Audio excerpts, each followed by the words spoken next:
Muy buenas noches, abogada, compañeros presentes. Es un gusto saludarles y sobre todo poder presentarnos en esta noche.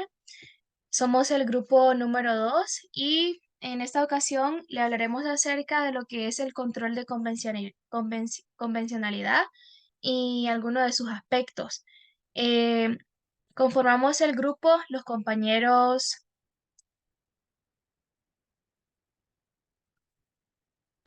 Óscar Florencio Cruz, Reinaldo Varela Mesa, Edgar Omar Pérez, Darelis Milagro Recarte, Marco Edras Padilla y su persona Mónica Medina.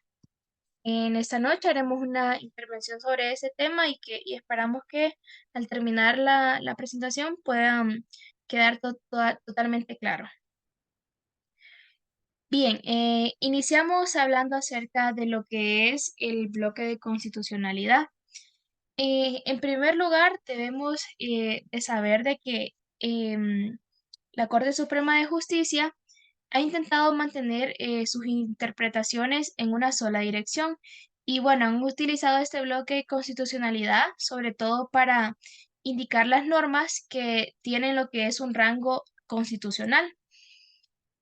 También cabe mencionar de que este bloque de constitucionalidad, en su serie de definiciones, una de las más conocidas es la que hizo el doctor Arturo Hoyos, y es que él definió este bloque como un conjunto normativo de una jerarquía constitucional en el que la Corte Suprema de Justicia ha sido la encargada de emplear o de emitir juicio sobre lo que es la constitucionalidad de las leyes, así como también de otros actos sujetos al control judicial de cualquier institución.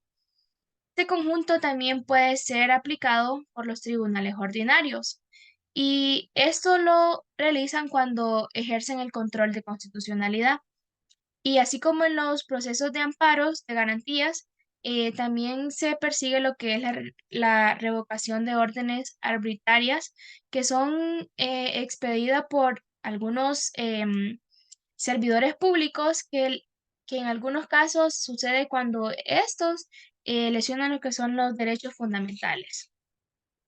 También el doctor Arturo Hoyos, definió que este bloque de constitucionalidad está conformado de la siguiente manera. En primer lugar, por la Constitución de 1983. Seguidamente también,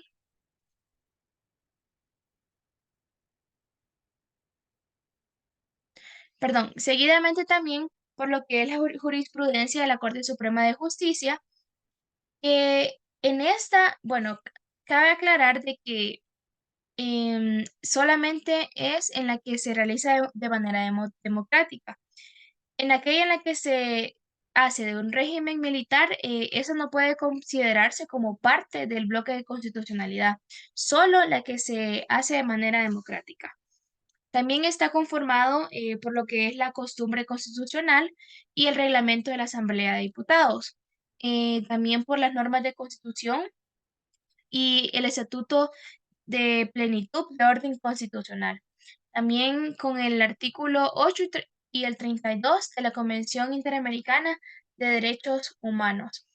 Entonces, básicamente lo que es el bloque de constitucionalidad es un conjunto normativo de una jerarquía constitucional en el que la Corte Suprema de Justicia emite juicios sobre lo que son constitucionalidades de leyes y otros aspectos que están sujetos a un control judicial de ciertas instituciones. Le cedo la palabra a mi compañera Darelis, quien seguirá con nosotros.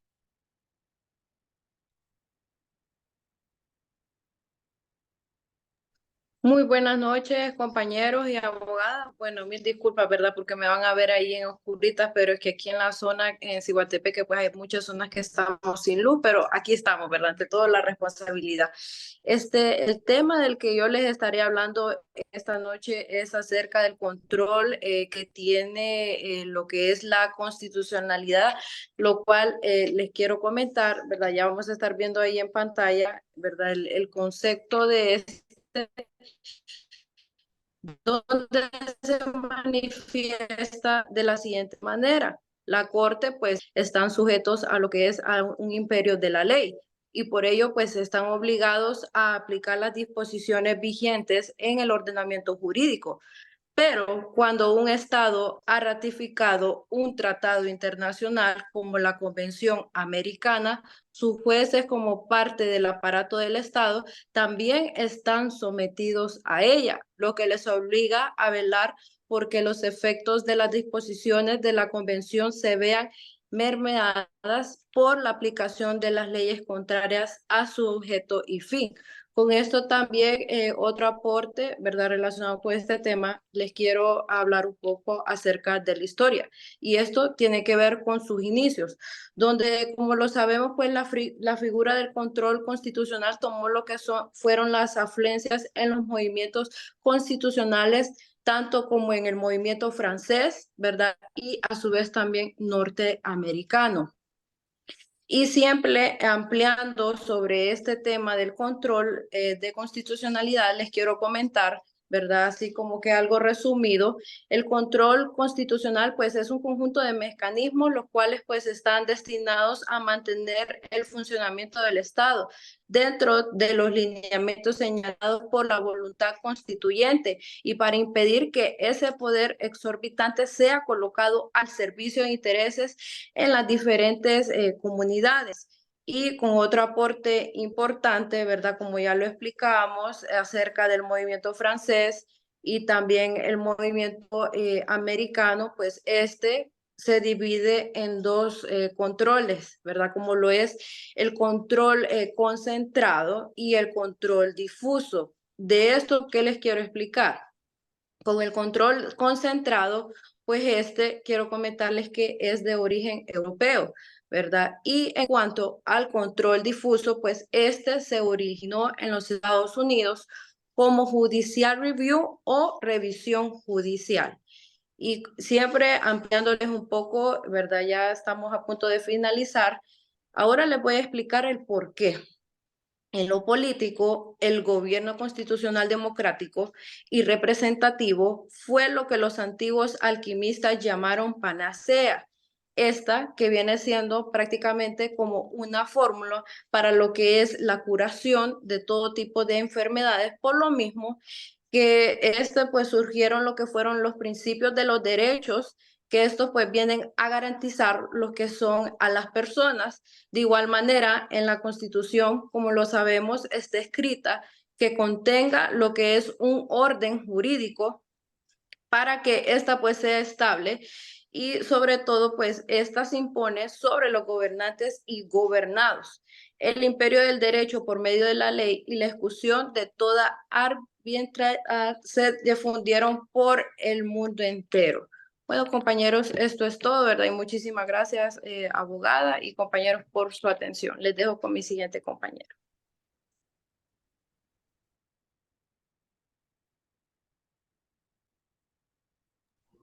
Muy bien, buenas noches, tengan todos. En cuanto al control de convencionalidad, es importante mencionar que este mecanismo, por decirlo así, veedor en este sentido de controlar la manera en que los estados parte de los tratados en Latinoamérica tienen esa sujeción de manera obligatoria, como ya se ha mencionado anteriormente, pueda haber un mecanismo, una herramienta que unifique los criterios para que ningún estado que forma parte, en este caso de la Convención Americana, pueda salirse por la tangente y pueda de manera subjetiva en su jurisprudencia y en la aplicación de las leyes internas hacer lo que le dicte las cortes respectivas. Entonces, en este sentido, la jurisprudencia de la Corte Interamericana de Justicia eh, ha surgido este concepto de control de convencionalidad y esto se le ha llamado así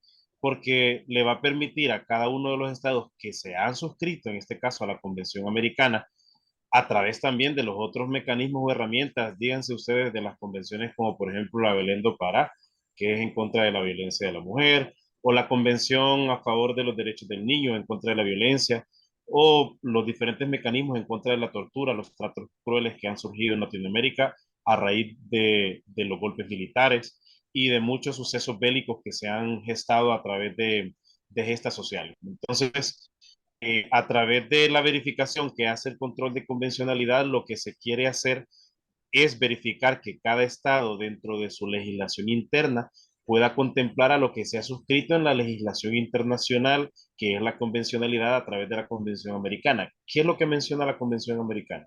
En pocas palabras, que cada estado que se suscribe tiene que tener la obligatoriedad de cumplir y respetar los derechos humanos dentro de la geografía latinoamericana, por así decirlo, sabiendo que ya existe previo también un mecanismo que es la Declaración Universal de los Derechos Humanos, que la mayoría de los países pues han firmado y están suscritas previamente.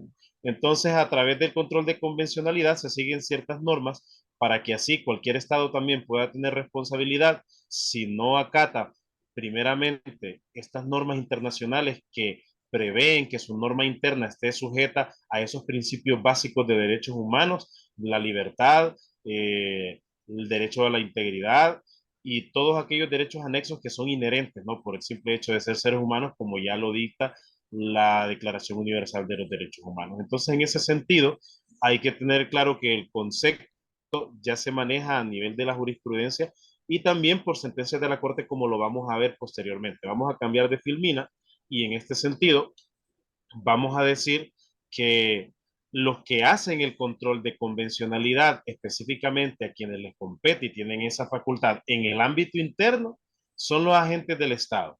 Es decir, en el caso de nosotros, Honduras, ya sabemos nosotros que es el Poder Judicial quien tiene esta potestad, el Poder Legislativo en el sentido de que son los que dictan las leyes y donde se emanan estas iniciativas de ley que al final terminan siendo parte de nuestra jurisprudencia, respetando siempre los márgenes de nuestra Constitución, que ya tiene por sí inherente el respeto a los derechos humanos en sus primeros artículos y que por ser un Estado que se ha suscrito a la Convención Americana de manera mucho más expedita, pues le compete poder respetar esta convencionalidad a través de los agentes del Estado y los operadores de justicia. Cuando decimos operadores de justicia, estamos hablando nosotros de jueces, fiscales y defensores públicos o privados. Cualquier persona que dentro del ámbito de las leyes sea un gestor de la aplicación de la norma jurídica escrita. Y también pues para analizar las normas internas de la CAT. Y a nivel internacional, ¿a quién le toca o a quién le compete hacer este control de convencionalidad? Pues a la Corte Interamericana de Derechos Humanos a través de sus muchos organismos o mecanismos. De hecho, en Honduras tenemos algunos mecanismos que emanan de estas leyes internacionales. Podemos hablar aquí, por ejemplo, en Honduras de CONAPRED, no es un mecanismo. Y como es un mecanismo, se crea, tiene su personalidad jurídica, pero se crea al margen de la ley internacional, respetando esta convencionalidad de los derechos humanos. Entonces, en este sentido, pues a nivel internacional, le tocaría exactamente a la Corte. Y bueno, el concepto de control de convencionalidad a través de las sentencias de la Corte, que ya sabemos nosotros que cada sentencia de la Corte se vuelve jurisprudencia, se vuelve doctrina para la legislación internacional o nacional, pues los tribunales todos, internos y externos, están sujetos al imperio de la ley, como lo decía la compañera al inicio de esta exposición, y están obligados a aplicar cada una de las disposiciones. Hay un caso específico que es el caso Almonáciz de Arellano contra el Estado de Chile. ¿De qué trata este caso y por qué se toma como parte de la jurisprudencia de la Corte para dar un concepto de control de convencionalidad? Bueno, Alfredo Almonáciz era un profesor que enseñaba en el área básica y era militante del Partido Comunista allá por 1973 en el periodo de Allende, el expresidente de Chile, que fue asesinado, sabemos nosotros, y pues en ese sentido al señor se le sacó de su casa, fue asesinado en frente de sus familiares y a través de ese caso que llegó a instancias internacionales se le condenó al Estado de Chile a pagar reparaciones, indemnizaciones, costas en este caso y en el caso de otras personas que también sufrieron la misma, por decirlo así, la misma incidencia y entonces se le obligó al Estado a poder recompensar en este sentido a los familiares de las víctimas para poder tener, por decirlo así, un principio de ley internacional de que el Estado se sujetara a esas normas de derecho internacional al que ya se había suscrito a través de la Convención Americana, que es importante decirlo. Chile hasta el día de hoy forma parte y en ese instante que sucedió, Chile ya formaba parte de esos mecanismos de derechos humanos. Entonces, en ese sentido, la Corte falla a favor de Almonacid y la Corte hace la aclaración de que todos los estados que se han suscrito a la convención tienen la obligación en su legislación interna de cumplir con cada una de las normas y una de esas es que no se vean mermadas por la aplicación de leyes contrarias a sujeto a su fin dentro de su legislación interna. Entonces, uno de muchos casos en el que podemos decir nosotros como concepto que el control de convencionalidad es parte de la normativa internacional y que a través de las sentencias de la Corte se ha dictado para crear ese mecanismo de no tener error a la hora de la aplicación de las leyes internas de un Estado y también de las leyes internacionales a los cuales estamos suscritos como Estados parte a través de la Convención Americana. Sin más, lo dejo con el siguiente compañero. Muchas gracias.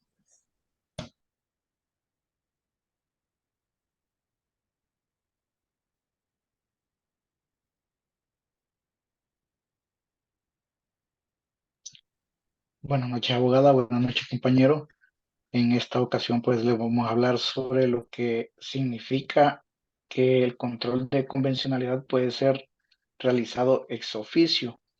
El término ex oficio, pues, viene de la misma frase lo dice que se puede realizar de oficio. En el caso que corresponda, se hace sin necesidad de que alguna de las partes lo pida expresamente. Y en este caso de nuestro país se sobreentiende que, así como lo dijo el compañero, el encargado de hacer las interpretaciones es el Estado de Honduras a través del Poder Judicial, pues puede tomar la iniciativa o la determinación de cómo resolver el problema teniendo en cuenta las normas internas junto con el derecho internacional en conjunto. Eh, a esto, pues, se le puede llamar que existe el control de convencionalidad cuando se da estas situaciones. ¿Y en qué consiste la obligación de adecuar la legislación interna para para realizar un control de convencionalidad?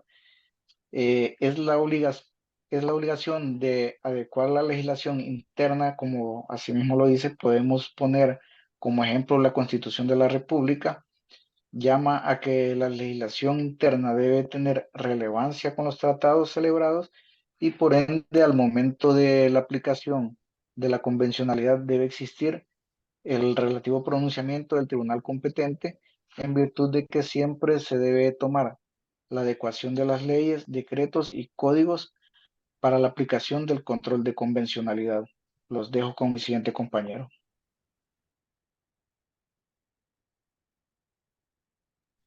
Gracias, compañero. Muy buenas noches, abogada, y a todos mis compañeros. Eh, yo voy a hablarles un poco sobre la vinculación que tiene la jurisprudencia de la Corte Interamericana de los Derechos Humanos con el control de la convencionalidad en respuesta según varios casos de la Corte Interamericana de los Derechos Humanos. En la jurisprudencia de la Corte Interamericana de los Derechos Humanos ha surgido el concepto del control de convencionalidad, tal y como lo estaban explicando los compañeros anteriormente. Esta es la herramienta que permite a los estados concretar las obligaciones y la garantía de los derechos humanos en el ámbito interno, a través de las verificaciones de las conformidades de las normas y prácticas nacionales con la convención, con la CAF y su jurisprudencia. ¿Qué es una jurisprudencia? Una jurisprudencia es cuando ya en un país se ha emitido una sentencia, se ha dado una resolución por parte de la Corte Interamericana de los Derechos Humanos. La figura más reciente de la dogmática de los derechos humanos y su aparición en el escenario jurídico está estrechamente relacionado con las obligaciones que impone la CAF, que es la Convención Americana de los Derechos Humanos, ¿verdad? También surgen las obligaciones también en respecto en materia de los derechos humanos. La Corte Interamericana ha logrado percibir claramente que muchos de los casos que se someten a su conocimiento llegan a las sedes internacionales, precisamente porque ha fallado la justicia interna y asimismo ante un concepto que es la concentración de las garantías de los derechos humanos consagrados internacionalmente en el ámbito normativo. Es la herramienta muy importante el control de convencionalidad.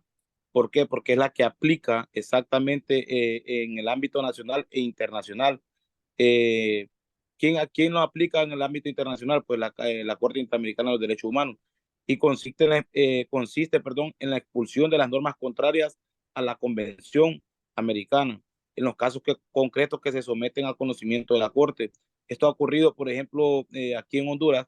También ha habido casos, por ejemplo, el caso de Pacheco Teruel versus Honduras, que es cuando murieron varios privados de libertad estando recluidos en una prisión. También está un caso muy sonado también de López León, que eran jueces, defensores, y cuando el golpe de Estado, ellos los despidió la Corte estableciendo de que ellos pues no llegaban a trabajar porque andaban prácticamente en tomas y todo, y ellos se fueron ante la Corte Interamericana de los Derechos Humanos y ganaron el caso. También está el de la muchacha de apellido Hernández, que es el último más sonado.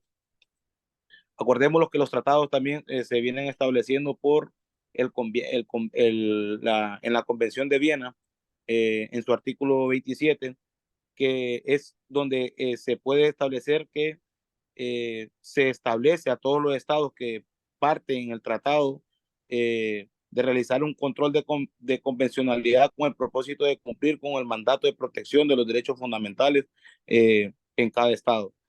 Para hacer una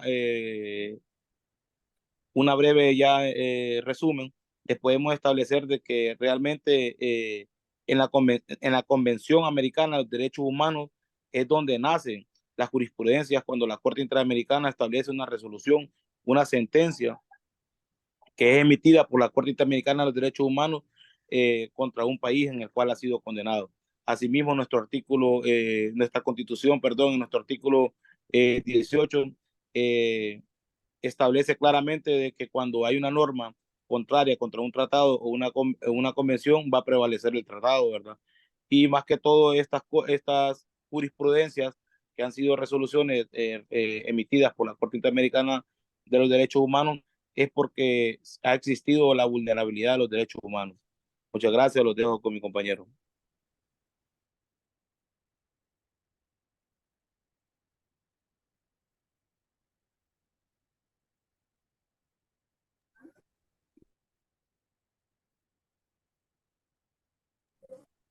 Buenas noches, abogado y compañeros. Yo te voy a hablar sobre las reparaciones del famoso caso de Vicky Hernández, que en resumir, voy a hacer un pequeño resumen. El caso de Vicky Hernández es de una persona que es transexual, que ella la mataron en el 2009, cuando fue lo del golpe de Estado. El caso de ella fue muy complejo porque prácticamente quedó impune, ya que, por decirlo así, se supone que fueron los entes del orden público quienes le dieron muerte, ya que según los hechos que se relatan fue que ella andaba en la famosa zona roja de San Pedro Sula, donde ella prestaba sus servicios sexuales, y aparentemente ahí llegó una patrulla a hacerles un requerimiento, ya que en ese entonces había un toque de queda y las personas que estaban ahí salieron corriendo y de ella no volvieron a saber más, porque ella no se movió con las demás personas, por decirlo así. Entonces, pero ese hecho no tuvo mucha investigación, y entonces la Corte Interamericana de Derechos Humanos eh, presentó varias reparaciones sobre ese caso. Y sobre las reparaciones que están, tenemos la reparación que solicitó la Corte, que era ordenar al Estado de Honduras garantizar una beca de estudios a favor de Argelia Johanna Reyes, que Argelia Johanna Reyes era la sobrina de Vicky Hernández, porque Vicky Hernández prácticamente ella se hacía cargo de toda su familia. De a favor de Alejandra Reyes a través de un estipendio mensual que cubra enteramente los gastos relacionados con sus estudios en el Instituto de Educación Secundaria y en la universidad, que ella junto a su abuela decida hasta que culmine su carrera profesional o nivel superior. Indicaron que la beca debe estar sujeta a la condición de resolución de no abandonar los estudios y deberá ser administrada por su abuela, Rosa Argelia Hernández Martínez, que era la mamá de Vicky Hernández. También tenemos como segunda reparación que es que se brinde asistencia médica y psicosocial a la familia de Vicky Hernández, lo cual deberá ser provista por cuanto en tiempo sea necesario e incluir el costo de los medicamentos que hagan parte de dicha atención física y psicosocial. Deberían de ser elegidos de mutuo acuerdo con los beneficiarios y tomar en cuenta las circunstancias y necesidades particulares. También sobre otra de las reparaciones es que solicitaron que se ordenara una capacitación y sensibilización de agentes encargados del orden público sobre la población LGBTI y los riesgos que enfrentan desde su enfoque diferenciado basado en orientación sexual e identidad de género. La siguiente diapositiva, compañera.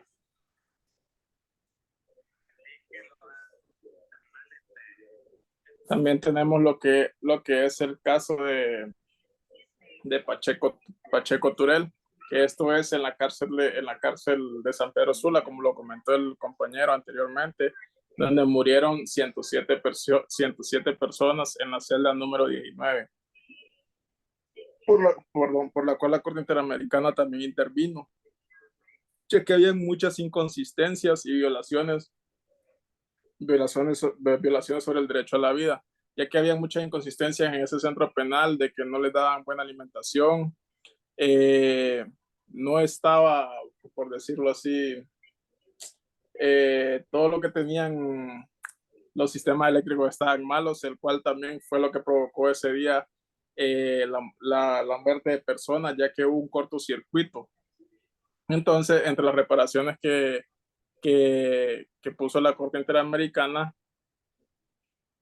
están: la Corte consideró que las partes lesionadas en el caso 107 de los reclusos fallecidos a la causa del incendio en la celda número 19 en el Centro Penal de San Pedro Sula, el 21, los cuales estaban detenidos preventivamente en dicha celda, más el caso de Eldi Adalberto Maya Cepeda y los 83 familiares de los 18 reclusos fallecieron como víctimas por su propio derecho identificado en el anexo C de la presente sentencia. Dichas personas serán reparadas con las medidas de órdenes en este tribunal.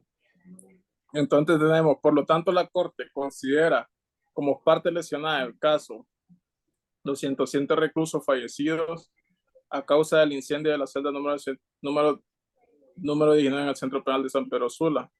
Sin perjuicio al anterior, al inciso D, denominado antecedentes de acuerdo en solución amistosa, se señala que los beneficiarios por acuerdo expreso ante las partes comprenden las víctimas y sus familiares descritos. Prácticamente son como una indemnización la que se les va a dar a los familiares. También tenemos las incidencias de las dos sentencias, que son la ejecución de la sentencia, que el Estado está obligado a cumplir con dicha sentencia, asegurar la ejecución de las reparaciones ordenadas. Y por último tenemos las obligaciones de reparar y compensar, que prácticamente esto fue lo que sucedió en los dos casos, que se compensó a las familias del occiso. El Estado está obligado a compensar a las víctimas de violaciones de derechos humanos. Esto implica que se debe proporcionar una reparación adecuada y efectiva de las víctimas, a lo cual puede incluir compensación económica, rehabilitación, medidas de satisfacción y garantías de no petición. Esto culmino mi parte. Gracias. Gracias a todos por su participación. Bien, abogada, esa ha sido nuestra intervención. Con estas palabras nos despedimos y sobre todo agradecemos por su atención y el tiempo dedicado a ver esta grabación. Feliz noche para cada uno.